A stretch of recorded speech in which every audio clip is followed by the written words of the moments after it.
getting specifically into the substance here, reading through the bill, though, I guess I'm confused, because the bill specifically says that the Attorney General may withhold or redact portions related to child sexual abuse materials as defined in the law, anything jeopardizing federal investigations. It specifically says they can withhold anything containing personal identifiable information of victims' personal medical files. We know the survivors are comfortable with that.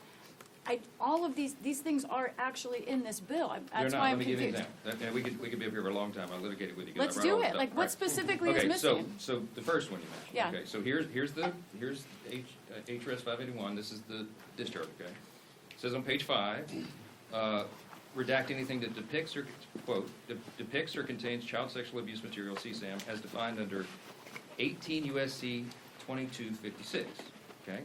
All right, so you go to 18 U.S.C. 2256, definitions of the chapter.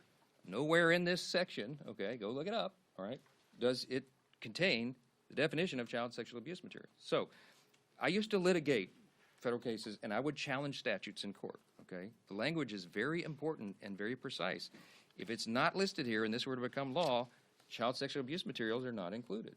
They're not included for redaction, which means the Attorney General and someone there, if they interpret the discharge in the statute that it passes directly and literally, as they're supposed to do, they're required to do under the law, then you're going to have things that would qualify under child sexual abuse materials. You have child pornography included in the distribution of this stuff. We can't go for that. It's up to the Attorney General. No, it's not up to the Attorney General, because the way it's listed Under the in the bill. document. No, it's not. It's not, because it doesn't reference the right code section. So we could go through every one of these things. We have had a small army of lawyers going through it, because I want to make sure that all of my concerns, because I read it the first time initially and I thought, whoa, this is way out of bounds.